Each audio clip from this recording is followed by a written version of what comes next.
Peace. This is Wise for Wise Words Media, and we have a confirmation.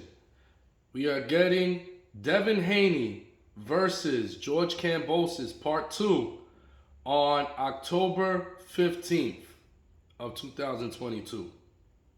So this fight, it's a little bit lackluster this time around because I don't expect, I know the catchphrase that they're using to promote the fight is repeat or revenge, right? This thing, you could get revenge out of your head. This thing is gonna play out exactly the same way the first fight played out. Devin Haney is levels beyond George Kambosos. The skill set, the intelligence, the IQ is just far superior to George Kambosos. Like I told you on the first fight, George Kambosos was getting away with a lot of stuff against Teofimo Lopez because both him and Lopez fight like this, with that wailing their arms, chest level. They both fight with their hands down here, while Devin Haney keeps his hands up here. So, or at least, up here by his chin.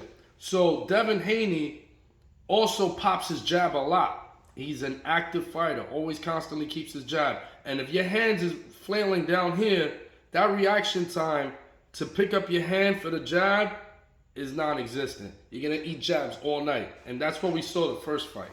He was getting jabs and 1-2s all night. So I don't expect much of a difference unless he changes up his guard, and it'll be less of a beating, but he'll still get beat. So I'm not excited about that. I actually was thinking that Vasyl Lomachenko would actually, because he said he wants the belts, he wants to be undisputed. So I'm thinking, since he said he's making a return in October, and Devin Haney already said he's returning in October, I thought the stars were aligning for a Devin Haney versus Lomachenko fight.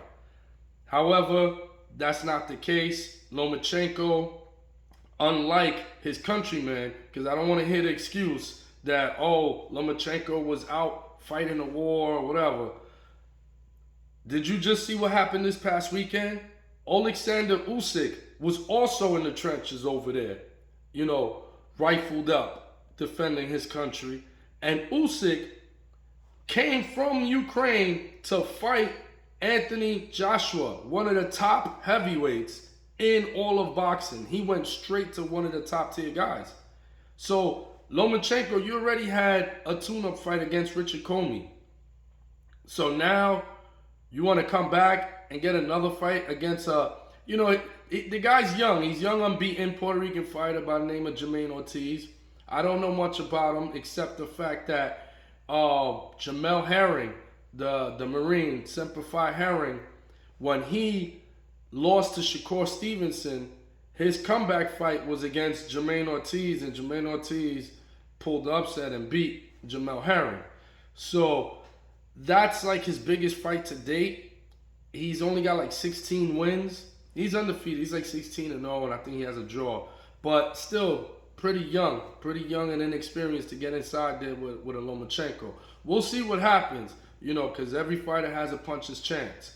However, I feel like that was a little whack by Lomachenko. If you talking about you want undisputed, you want the belts, but meanwhile, you go and take a fight against a guy who really hasn't had any much. This is his biggest step-up fight against Lomachenko.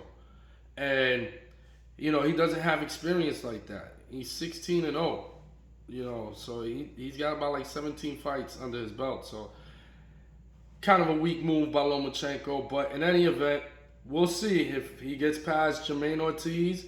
And as my money's on Devin Haney breezing right through George Kambosos again. We'll see if now, after that, finally, Lomachenko, after running away from Devin Haney for the past 4 years or so, after running away from him, even giving up the belt, he gave the belt up.